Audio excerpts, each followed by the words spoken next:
mais um encontro, são todas as quintas-feiras, e a ideia desse encontro é desdobrar um pouco uma das ideias do curador da exposição, que foi justamente pensar outros modos de fazer, outros modos de funcionar para essa edição da Bienal, e aí todos os encontros, de alguma forma, têm a ver com isso. A pergunta, digamos assim, central de todos os encontros, embora eles tenham temas diferentes, ela é a mesma, que é como mudanças na forma de organizar instituições podem abrir espaço para a produção de outros circuitos de relações, de práticas e de conhecimentos, ou, se não, o que se produz quando alguns contornos e regras que definem essas instituições sociais são desorganizados e reorganizados. E hoje a ideia foi trazer a Luciana Alves e a Ana Helena Passos para falarem sobre o conceito de branquitude, que é um conceito que, de alguma forma, torce, desorganiza a própria ideia de raça e abre novas perspectivas para isso, enfim. Eu acho que elas vão poder falar um pouco melhor sobre isso. Então, obrigada por estarem aqui.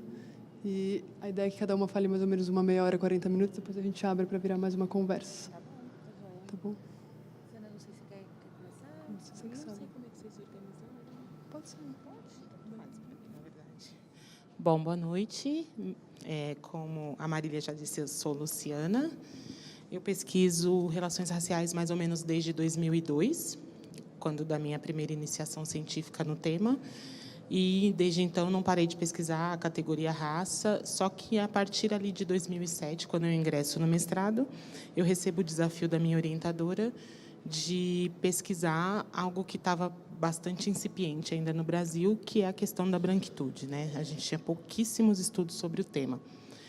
Inicialmente, eu que vinha de uma longa trajetória de pesquisa, me assustei com a sugestão da orientadora, porque eu tinha entrado para pesquisar quase que um espelho. Eu ia pesquisar professoras negras de educação infantil, a relação delas com o próprio corpo, e eu era professora negra de educação infantil, né? E aí a Marília Carvalho, que era minha orientadora, diz: olha, será que não está na hora da gente parar de olhar no espelho? Será que, se a gente conseguir conversar a partir do que a gente considera como outro, a gente não vai construir coisas novas, conhecimentos novos? E aí me deu o exemplo das discussões sobre masculinidade dentro da categoria gênero, porque muitas vezes a categoria gênero também é entendida como sinônimo de mulher, né? Então, quando eu falo de mulheres, eu estou falando de gênero, como se, quando eu estivesse falando de meninos e homens, eu não estivesse também falando de algo que está ligado a essa construção social que, no nosso país, enfim, em várias culturas, hierarquiza corpos e pessoas. E aí ela me deu um livro em inglês, para piorar a situação, e eu tinha o desafio de ler esse livro e repensar o meu projeto. Passado o susto inicial, eu percebi que tinha uma potência ali naquele convite, porque a gente realmente, até aquele momento, quando eu pensava em raça, eu pensava em negros. Quando eu pensava em identidade racial, eu pensava em negros, né? Muito também imbuída pelas leituras clássicas da sociologia das relações raciais brasileiras, que constroem a questão da raça como um problema do negro, né? O Florestan Fernandes chega a dizer, né, o problema do negro na sociedade de classes. Então, a gente entende a construção desse problema, e isso marca toda a história de relações raciais no Brasil, tanto na academia quanto fora dela, como uma questão calcada na negritude ou em grupos raciais subalternos, se a gente considerar outros grupos, como, por exemplo, os indígenas, né?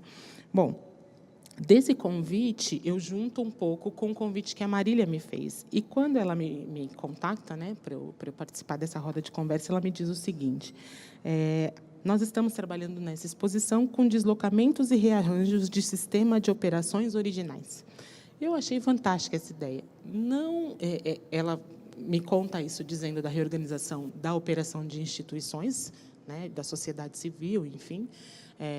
E eu fico pensando como é que a gente tem sistemas de operação originais para pensar a vida social, né? Como é que a gente opera no social a partir de categorias que, às vezes, foram formuladas há séculos atrás, e a gente tem pouca margem de manobra para esses sistemas de operação se transformarem em algo novo, e esses sistemas de operação darem origem a relações mais humanizadas ou a um sistema simbólico diferente daquele originário, né? E aí acho que a branquitude é um deslocamento nesse sentido, né? Desse sistema original que a gente pensa a raça como sinônimo de negritude, a gente passa a incluir outro que não se constrói como outro, porque se constrói na relação de neutralidade e de invisibilidade, mas que, quando a gente começa a interrogar a branquitude, a gente começa a mexer nesse sistema de operação original, né?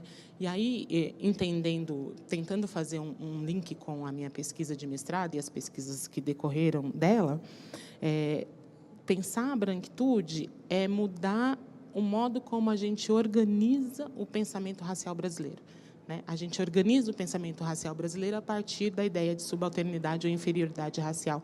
Quando você pensa a branquitude, você faz um deslocamento para pensar essa inferioridade só é construída a partir de um comparativo com uma ideia de superior, né? E aí indagar esse superior é um jeito de você desatar esse nó, que são as relações raciais, não só no Brasil, como em qualquer sociedade multirracial. Então, a gente sai do problema do negro, portanto, e entra nas águas da história, né? Não dá para entender branquitude sem entender o percurso histórico de construção das categorias raciais que organizam a nossa percepção de mundo. E aí a gente tem que voltar para o século XVI, contexto da expansão colonial europeia, e para pensar que a branquitude é a primeira identidade racial, se a gente for pensar em termos históricos, em termos cronológicos.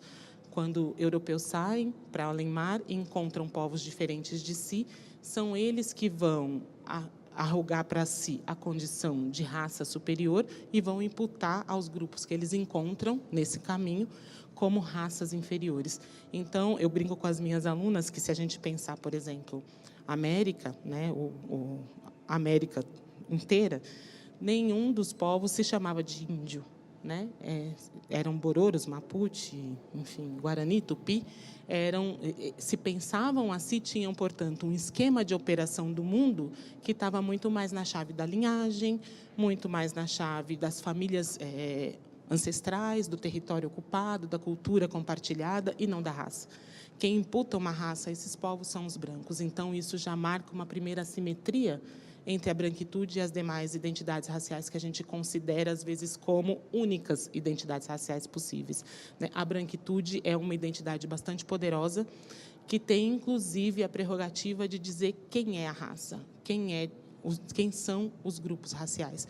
Então, tem uma autora que eu gosto muito, que é a Stein, eu nunca lembro o primeiro nome dela, mas ela diz o seguinte, que a branquitude, quando ela aparece e nomeia esses outros raciais, ela se torna a norma e o padrão pelo qual os outros grupos são medidos. Então, é por isso, por ser a norma e o padrão, que ela invisibiliza a sua própria gênese racial e a sua própria pertença a esse sistema de organização do mundo a partir da categoria raça.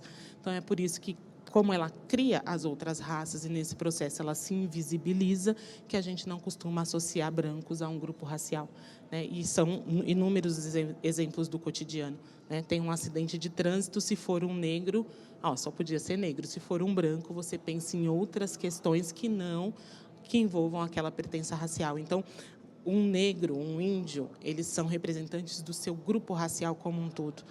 Um branco é um indivíduo agindo de acordo com as suas próprias histórias, trajetórias e experiências, né? Então, percebam, no mesmo processo em que eu construo a raça, num processo bastante poderoso e visível, né, que envolve saquear, envolve subjugar, envolve violentar, eu consigo construir um processo cultural que inviabiliza o agente dessas ações, né, que invisibiliza, melhor dizendo, o agente dessas ações. Então, é desse sistema que a gente olha para a branquitude. Eu não posso dizer que... há uma tendência a dizer que os estudos sobre branquitude nascem nos Estados Unidos da década de 90, mas há bastante controvérsia sobre isso, porque autores negros, como Frantz Fanon, W.E.B. Du Bois, que ele não gostava de ser chamado de Dubois, por uma marca, enfim, de descolonização, o próprio Guerreiro Ramos, aqui no Brasil, eles já falavam sobre brancos nos seus escritos, entendendo que, se a gente vai falar de relações raciais, não vale a pena ou não faz sentido trabalhar com apenas um polo, o polo subordinado, né? Então, a autores que situam o início dos estudos da branquitude muito antes da década de 90 dos norte-americanos. A diferença, e comparando um pouco essa literatura, é que a categoria branquitude ainda não estava colocada, né? Se falava em brancos como pessoas e não como um sistema de organização das relações raciais, né? Não se falava, portanto, em branquitude, tá? Bom, vamos aqui. Então, o primeiro grande deslocamento é pensar essa possibilidade da branquitude como um sistema de poder que estende seus tentáculos para o mundo inteiro. Por isso que a gente fala em supremacia branca global. Mesmo que não hajam pessoas brancas operando esse sistema é válido em muitas sociedades. Eu diria que é difícil encontrar hoje uma sociedade na qual a ideia de raça não esteja presente e a ideia de uma superioridade branca também não esteja presente. Então, traduzindo, a gente está dentro do terreno que a gente chama do terreno da dominação, né? Não tem como separar a branquitude do conceito de dominação de povos humanos. E aí tem uma separação interessante ou importante que eu preciso fazer com vocês. A minha leitura é sociológica. A de autores mais contemporâneos vem da área da psicologia. Então, na área da psicologia, lógico que há várias aproximações com o que eu estou dizendo, mas a branquitude também é encarada como uma identidade individual, como um componente da subjetividade de brancos, né? Eu costumo construir, teoricamente, a branquitude como um conjunto de significados atrelados, obviamente, à brancura e à superioridade racial, mas um conjunto de significado que não está na pele dos sujeitos ou, inexoravelmente, na identidade dos sujeitos. É um conjunto de significados que tem a ver com a criação do sistema de opressão racial, com o racismo, mas que não se situa nas pessoas, se situa na ordenação de mundo, nas lentes culturais com as quais a gente olha para esse mundo, né? E isso parece uma sofisticação teórica, mas acho que para o que a gente está pensando, que é para a agência, né, para como é que a gente desconstrói esses sistemas de percepção hierarquizados, ele faz muita diferença. Porque se eu conceituo branquitude, e aí respeitando bastante as pesquisas que são feitas na área de psicologia, como são pesquisas feitas a partir de outro referencial teórico, o que eu vou dizer não as invalida, muito pelo contrário, talvez as complemente. Como eu penso esse conjunto de significados nessa ordenação de mundo, é preciso construir ativamente uma pertença racial em diálogo com esses significados.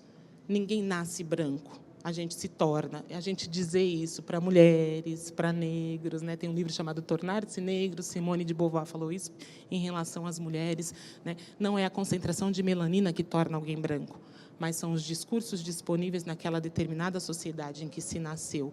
E a adesão, de alguma maneira, a esses discursos, ensinada desde a mais tenra idade, é que torna as pessoas brancas, ou negras, ou qualquer outra identidade que a gente considerar aqui. Isso leva a um projeto social de combate ao racismo, por exemplo, que pode partir do pressuposto que a gente pode desconstruir a branquitude, sem que isso implique em destruir identidades ou pessoas pensadas como indivíduos.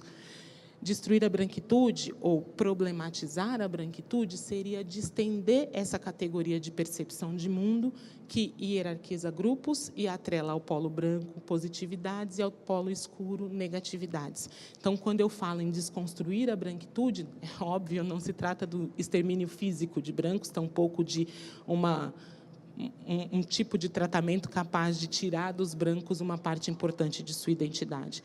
Trata-se, na verdade, do oposto, de operar no sistema para produzir novas subjetividades, e aí reconstruídas em base antirracistas, né? E esse é um projeto que foi levado, na verdade, foi pensado nos Estados Unidos e que gerou muita polêmica, né? Que se chamava Pela Abolição da Branquitude, que se pensava que, em algum momento da vida nos Estados Unidos, dizer-se branco faria tanto sentido como dizer o calço 37, né? Que não tivesse, no modo como a gente organiza e opera a realidade social, uma relevância em se atribuir esta ou aquela identidade racial. Obviamente, a gente nunca chegou nesse patamar, né?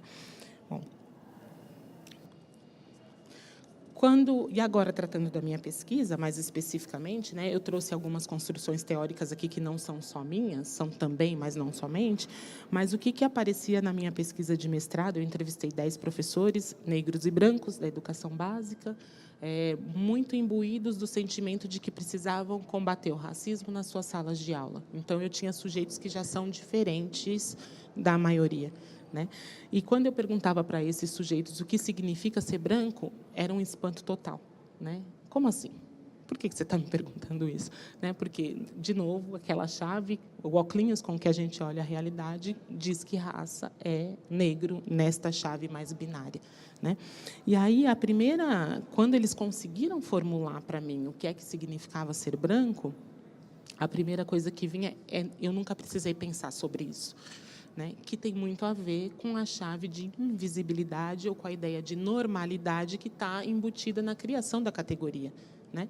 Então, eu nunca precisei pensar, eu nunca precisei comprar uma roupa pensando se eu vou me adequar ou não a ela, porque eu sou desta ou daquela cor, né? Então, eu dei um exemplo na palestra que eu dei hoje à tarde, quando algumas mães da periferia vão comprar blusas para os filhos, elas olham se ela tem capuz ou não, se o filho for negro, porque menino negro de capuz está mais exposto à violência policial.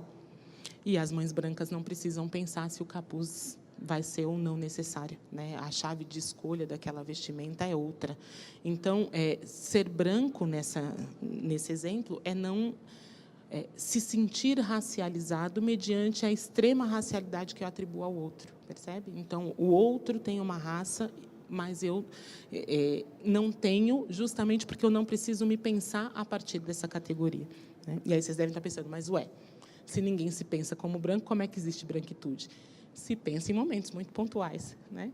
Geralmente no conflito racial, geralmente nas disputas, nas situações de disputa por bens e serviços sociais, que exigem uma certa disputa, né? Então, se pensa quando precisa se marcar fronteiras raciais, né? Quando eu preciso demarcar você é outro e eu sou superior, é aí que eu mobilizo esses sentidos de ser branco.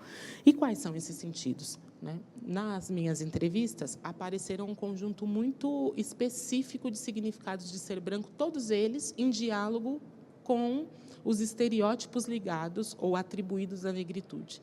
Então, os meus entrevistados diziam, por exemplo, que ser branco é ser bonito, né? Não tem nenhum problema em se achar ou se sentir bonito. O problema é que a gente está num sistema relacional e, para construir essa positividade, foi necessário imputar ao outro a feiura. Então, ser branco é ser bonito, ser negro é feio. Um outro entrevistado dizia que ser branco é ser trabalhador, né? E aí, como é que essas frases surgiam? Muitas vezes, eles estavam se referindo aos negros. O primeiro sentido, o significado de ser branco que eu descobri nas minhas pesquisas é que ser branco é não ser negro. Parece tão óbvio, né? Mas não é. O que é ser branco é não ser negro? Mediante, novamente, a racialidade que eu atribuo ao outro, eu posso me pensar como diferente dele, né? A Sueli Carneiro, que é uma feminista negra bastante conhecida, ela tem uma tese muito interessante, que é a tese de doutorado dela, que o título é difícil, mas ele sintetiza o que eu estou tentando dizer aqui, né? Chama A Construção do Outro como Não Ser como Fundamento do Ser.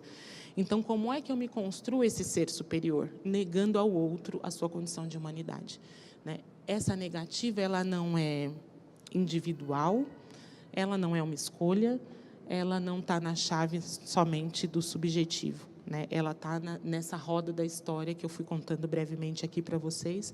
Ela tem data de nascimento, mas ela só se perpetua de alguma maneira porque essa roda segue sendo girada pelos grupos humanos. Então, ainda faz sentido da gente pensar esse conjunto de significados. E aí, outra coisa que vocês devem estar pensando, porque sempre me perguntam, mas nem todo branco é capaz de mobilizar esses significados da mesma maneira, né? Nem todo branco é bonito, nem todo branco é rico, nem todo branco é trabalhador, nem todo branco é um monte de coisas que dizem que branco é, né? Então, portar no corpo a brancura não é suficiente para ser considerado um operador desses significados raciais. Isso explica, por exemplo, que haja grupos humanos fenotipicamente brancos, mas caracterizados como racialmente inferiores. Vamos pensar nos judeus, vamos pensar nos irlandeses. Então, mobilizar esses significados é um trabalho social de enunciação. é construir, mediante esses significados, uma ideia de que eu também pertenço a esse grupo superior, e é ser excluído desse grupo em algumas situações, né? Brancos pobres experimentam a exclusão de alguns desses significados em alguns momentos das suas vidas também.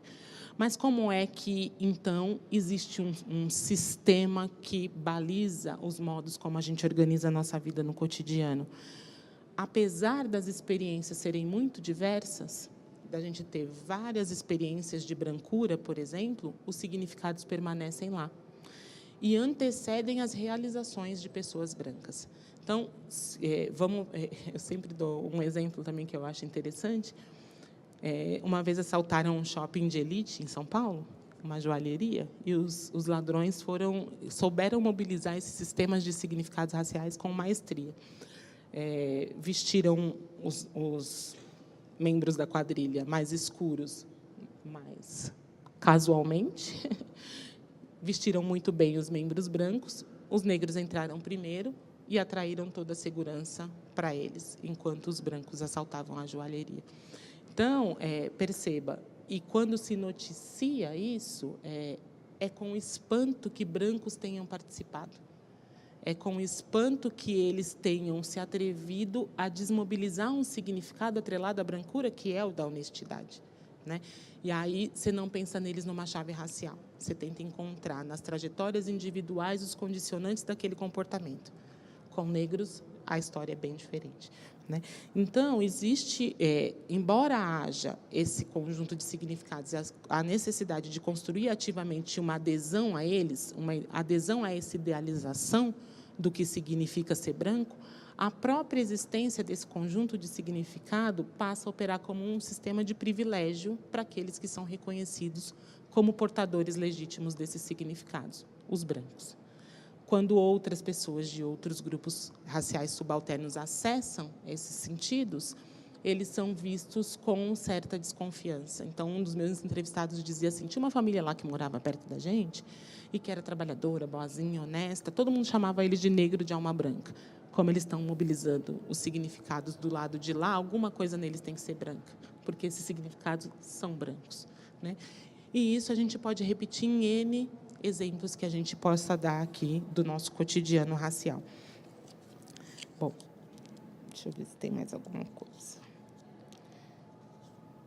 E aí, pensando já para finalizar,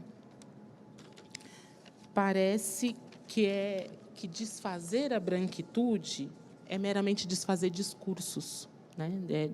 Desfazer falas sobre ela. Na verdade, é trabalhar com uma reconstrução de um sistema de percepção social. É trabalhar com a ideia de que a gente foi ensinado a ver raça, ensinado a ver cor, e ensinado, a partir dessa identificação, a imputar comportamentos, valores, sentidos àqueles que a gente observa, né? Por isso que algumas pessoas, às vezes, se espantam de me ouvir falar e vêm falar, nossa, você fala bem. Aí eu falo, por que você esperava que não? Né? E a gente brinca, de vez em quando, para dar umas desestabilizadas nesse sistema de percepção, né? É tão arraigado, é tão forte para a gente olhar o mundo a partir dessas lentes, que, às vezes, a gente opera a partir delas e não sabe que está operando. Então, eu sempre digo para as minhas alunas, o racista não sabe que é racista, exceto em casos extremos. E a gente aprendeu a dar muita ênfase para os casos extremos, e isso dá um conforto identitário para aqueles que se classificam como brancos. De pensar, eu nunca joguei banana para ninguém, então eu não sou racista, né? Então, ser racista nesse esquema que eu estou trazendo teórico aqui para vocês, independe necessariamente da minha vontade individual, porque esses privilégios trabalham em meu favor, mesmo quando eu não quero. Então, o que sobra de agência, né? Uma vez o pessoal da UOL me perguntou, então, como é que brancos podem se engajar pela desconstrução do racismo, né? E aí eu respondi para eles, a primeira coisa que eu penso que pode ser feita, e aí não é para brancos, é para brancos e negros, é desconstruir essa idealização, é problematizar os patamares em que essa idealização é construída para fazer com que a brancura não seja um objeto de desejo para ninguém. seja meramente uma descrição de uma aparência física. A gente ainda não está nisso, como eu falei anteriormente, mas talvez esse seja, para além do discurso de defesa das minorias, uma ação bastante plausível para a gente desfazer os esquemas de dominação racial, né? Bom, deixa eu ver se tem mais alguma coisa. Acho que é isso. Eu acho que é isso, por enquanto. Obrigada.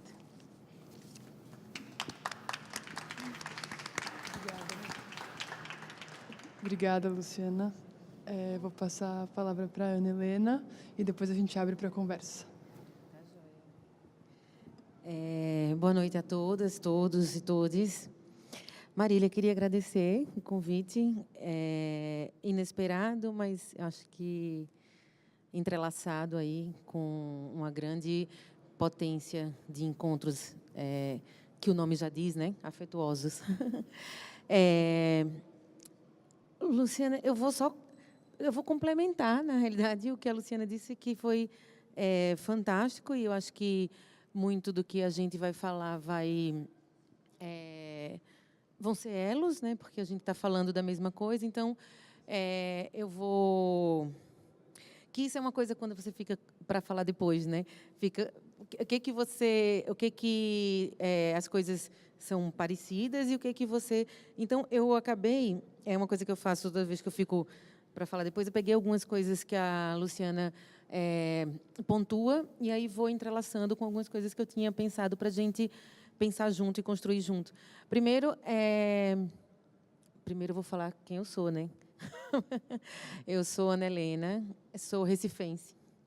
E trabalho também aí, igual a Luciana, não na sociologia diretamente, mas eu venho do direito, caio no serviço social, mas com esse acervo todo de produção também majoritariamente da sociologia, da antropologia, então, dos autores semelhantes dessa área de conhecimento. Então, concordo também que a psicologia vai tomar alguns outros rumos, mas a gente está aí parecido no rumo de pensar isso a partir da sociologia, das ciências humanas. E, nesse sentido,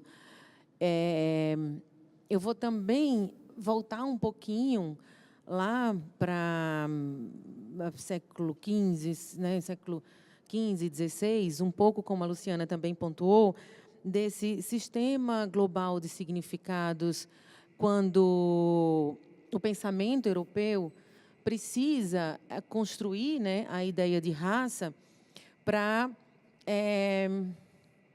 uma historinha, né, quase como para planejar o seu plano mirabolante que inclusive ainda dá muito certo, né? Nunca vi um plano para dar tão certo que é o plano do pensamento ocidental moderno. Por quê? Porque o pensamento social, o pensamento ocidental moderno, ele está pautado no processo de colonização dos povos para poder dar certo. Para que isso aconteça, ele constrói esses marcadores, né, de invenção sobre o outro para colocar esse elemento que a Luciana trouxe para a gente de inferioridade e superioridade. Então, para que se construa um acervo de pensamento dominante, né? Para que se possa existir enquanto potência continental e potência global, a Europa ela vai se utilizar do processo de colonização e de imperialismo, e para que isso aconteça, ela vai calcar todo o seu fazer em cima da violência. Então, esses marcadores, essa invenção sobre os outros povos, ele tem como elemento central a violência. E aí a gente vai ter a violência na construção da categoria raça, a violência na construção da categoria gênero, a violência na construção da categoria dos corpos, né, da sexualidade. E aí, um outro elemento de organização societária é que, para que essa violência opere, muitas das vezes as sociedades, né, os povos europeus, no processo de colonização, vão se utilizar do afeto para violentar. Então, fica aí uma confusão e um entrelaçamento de violência e afeto para o processo de colonizar o outro. E aí é que vem aí o nosso diálogo de como é que a gente pensa uma possibilidade antirracista. Eu acredito, né, eu penso que uma das características para essa possibilidade antirracista, nessa proposta de decodificar os signos, seria desatrelar o afeto da violência, né, e ressignificar esse afeto, eliminando dele o sentimento de superioridade sobre o outro. Não é fácil, não. Inclusive, eu também não sei dizer como é que faz isso, não. Assim, né? Já vou dizer, porque, de repente, né, fica aquela expectativa, eita, vai dizer a fórmula. A gente não tem fórmula. É triste, é bem triste dizer isso, mas não tem fórmula. Mas a gente pensa aí um conjunto de possibilidades em diversas áreas para movimentar esse fazer afetuoso, afetivo, desatrelado dessa violência. Porque essa violência ela está posta nessa hierarquização, né, dos corpos, das raças, dos gêneros.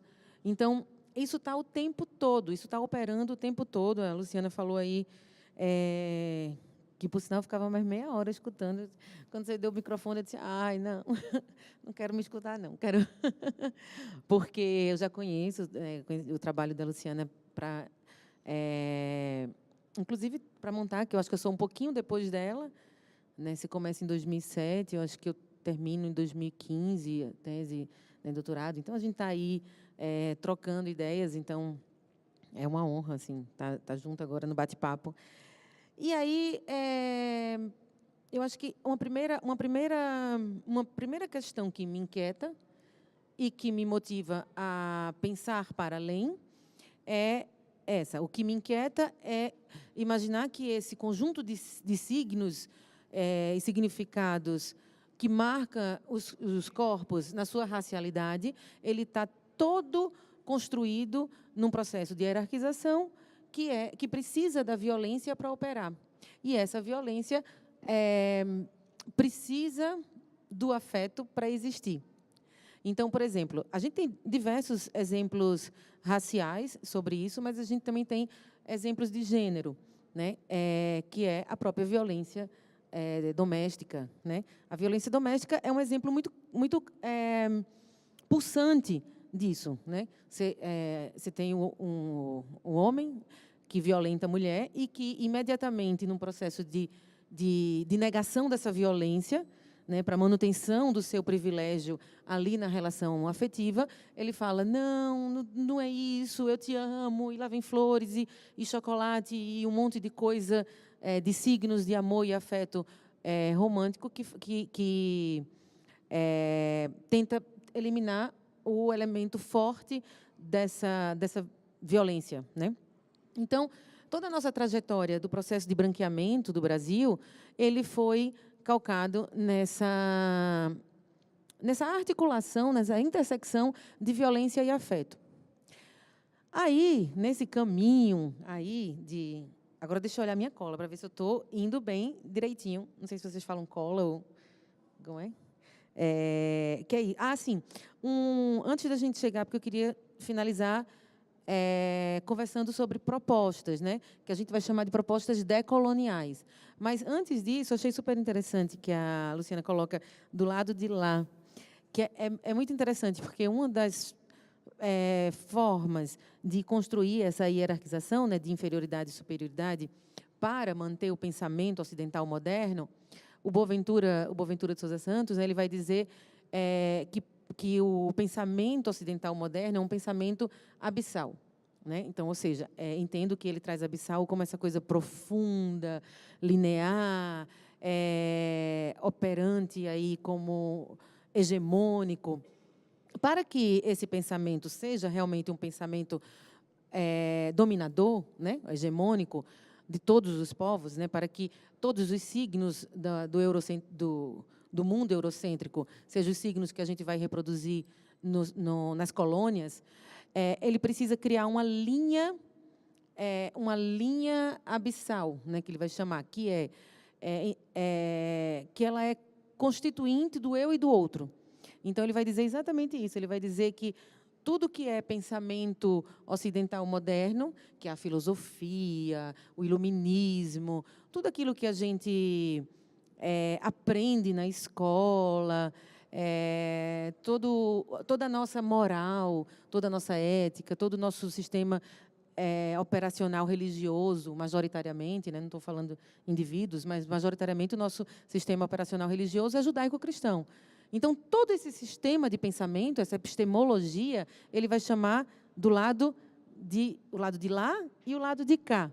Então, isso para definir, por exemplo, a questão de civilização. Então, quem está do lado de cá, que é o pensamento ocidental moderno, vai ser civilização. Quem está do lado de lá vai ser a barbárie, né? Vai ser os povos bárbaros. E essa divisão ela vai se operar em diversos espaços. Então, você tem, por exemplo, na cultura. A gente tem a cultura culta, né? A cultura popular e a cultura erudita. Me faltou. A pessoa quer romper tanto que até esquece o nome da... Então, a gente tem, né, opera sempre nessa dicotomia, e essa dicotomia é o que o Boaventura vai dizer que ela precisa existir para que se tenha o imaginário de que existe um lado de cá e um lado de lá. E aí, o lado de lá é todo construído por signos e símbolos tradicionais, rústicos, populares, bárbaros. Enfim, a gente vai... a sociedade moderna vai inventar um monte de nome para aquilo que está no lado de lá, né? E que, majoritariamente, vai ser os signos e significados dos povos negros, dos povos indígenas, né? Dos povos orientais.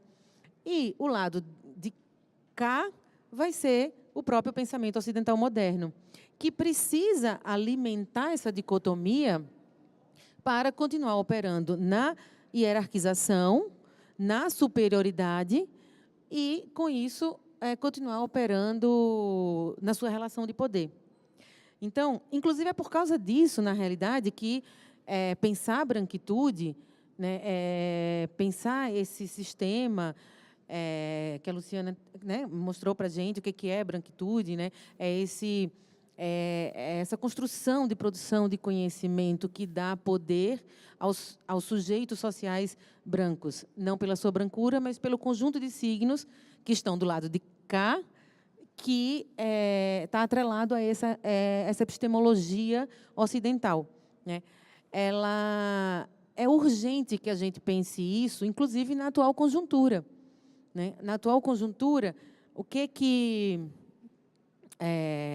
acontece hoje com o país, né, com o nosso país, que, inclusive, é o que acontece globalmente, né? Se a gente pensar, o que a gente está vivendo, que, inclusive, o Boaventura vai chamar de fascismo pluralista, porque é um tipo de fascismo que não vai abrir mão da democracia.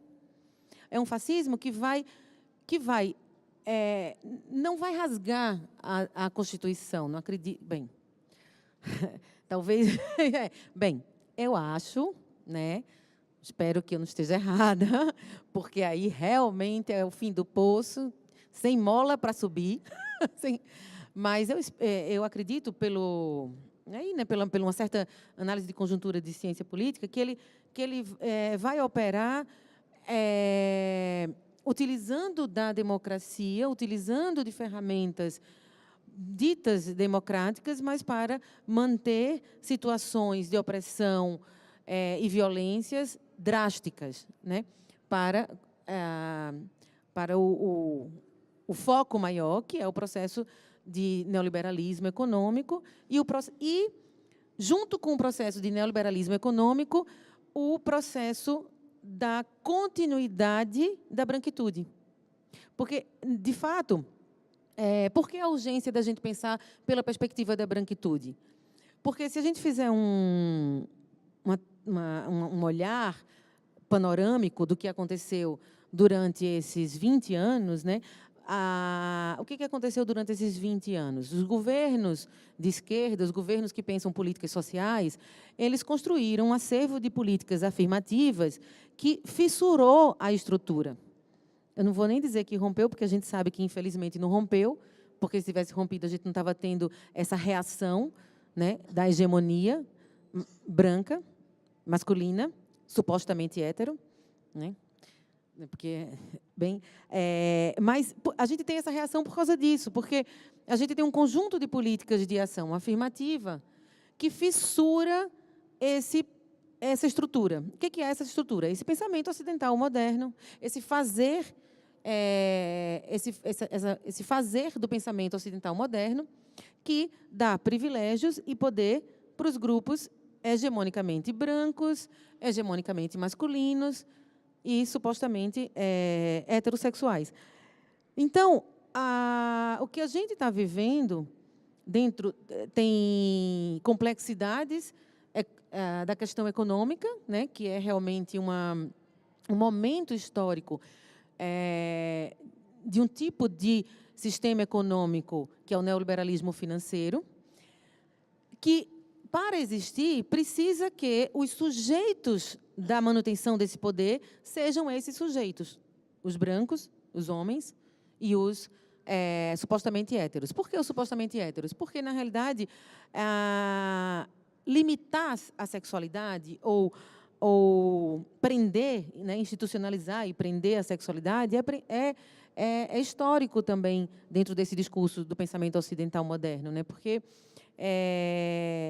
o corpo precisa estar enrijecido para seguir normas e regras, tá, hegemônicas, né? O corpo precisa estar correspondendo ali à norma, né? Correspondendo às regras clássicas. E aí as outras formas de corporalidades elas fissuram também a estrutura.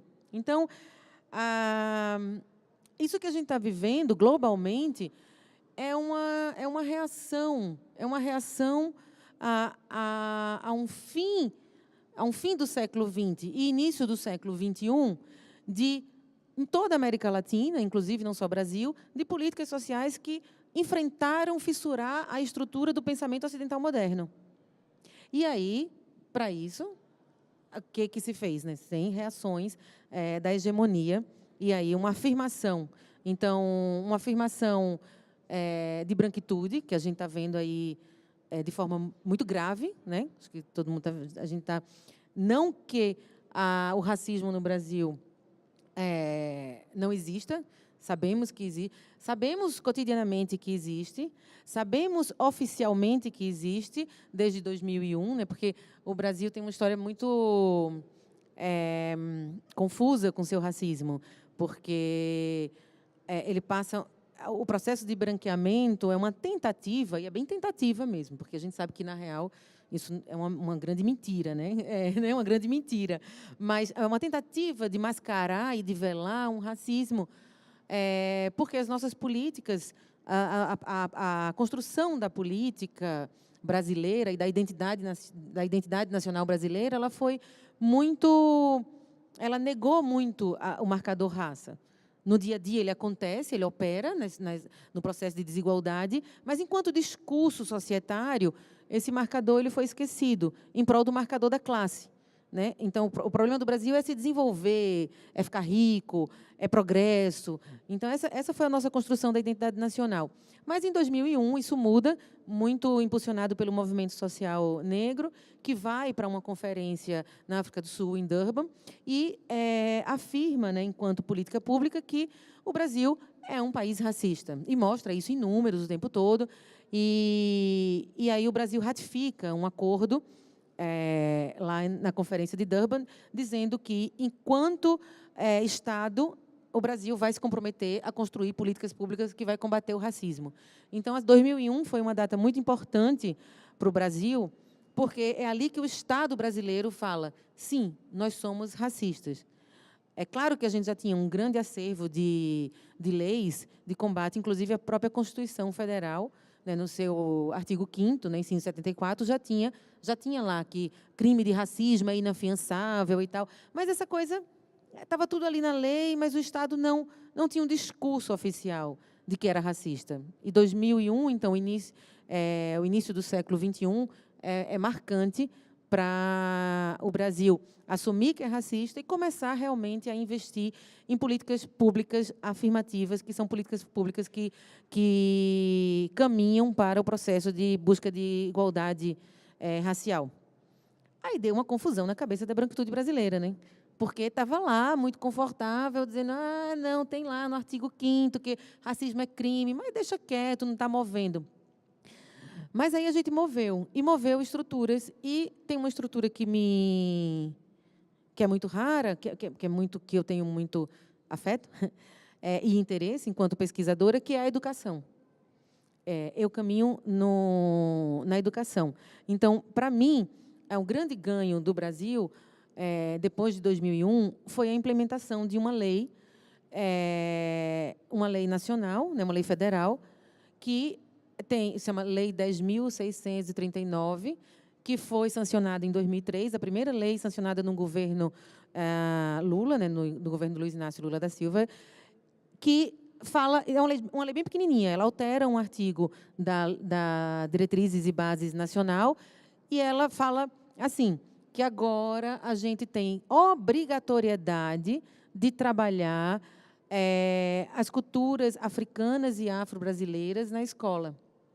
E depois, em 2008, o movimento indígena também consegue, com muita luta, também alterar esse artigo e colocar culturas indígenas também, a partir da Lei 11.645, né, em 2008. Aí vem a potência da transformação, que é o meu segundo momento. Aí é o início. É claro que eu não coloco início desmerecendo todo um século XX de luta e resistência. Mas, quando tem uma lei federal que começa a mover as estruturas das escolas, começa aí um movimento grande de ações, né? Ações para que isso aconteça. Inclusive, em 2004, saiu um relatório, né, da Petronilha, um parecer que ele fala para a gente como é que a gente pode trabalhar a lei, né? Porque a lei é bem pequenininha e muitos professores falaram, mas como é que a gente faz isso? De repente vem uma lei para a escola que eu tenho que trabalhar a cultura africana e afro-brasileira, mas eu não sei nada disso. E aí isso foi muito falado, e aí, como resposta a isso, se constrói um parecer em 2004, e a professora Petronilha, ela está à frente desse parecer, e ela tem uma frase bem interessante. Ela fala assim, isso não é apenas uma lei nacional. Esta lei, na realidade, ela é uma mudança civilizatória. Eu acho essa frase dela maravilhosa, porque é exatamente isso que a gente precisa. Para se romper esse pensamento ocidental moderno abissal, né, que divide a sociedade em linhas do de lá e do de cá, a gente precisa de uma mudança civilizatória, né? Então, essa proposta, ela fala, se a gente realmente implementar a Lei 10.639, a gente vai ter uma mudança civilizatória. Isso foi muito potente. Foi tão potente que a reação a isso estamos vivendo hoje, com toda essa hegemonia branca esperneando. Não sei se vocês viram os memes, né? Os memes daquelas, não sei, aquelas louras gritando, eu não tenho culpa que meu pai tem uma empresa. Então, aquilo é bem simbólico. Não sei se vocês viram isso, mas é um pouco isso, né? Você tem aí uma histeria de reação a essa potência da possibilidade de mudança civilizatória que as políticas afirmativas têm em sua essência. E é muito triste a gente ter essa reação, né? Porque a gente podia caminhar. Então, no meu trabalho de doutorado, eu tinha um desejo, eu tenho ainda busco, mas é que acabou que os meus entrevistados não me deram muitas respostas, mas isso é o racismo no Brasil, de buscar isso, assim, né, que o que que a gente faz para transformar, o que que a gente faz para descolonizar, descolonizar esse pensamento, ressignificar esse pensamento, mover, né, não só fissurar a estrutura, mas realmente reconstruir possibilidades, né, até tirar o nome estrutura, quem sabe, reconstruir possibilidades. E aí, eu conheci, através da Lia Weiner, que é outra pesquisadora de branquitude, uma pesquisadora chamada Frances Windens, que fala sobre uma categoria chamada Racial Literacy, que a gente traduziu, a gente é bem contemporânea, eu e aí a Lia conheceu ela, me apresentou, eu fui buscar os trabalhos dela, enfim, porque eu buscava muito o que é esse antirracismo, o que seria essa pessoa branca antirracista no seu fazer, né?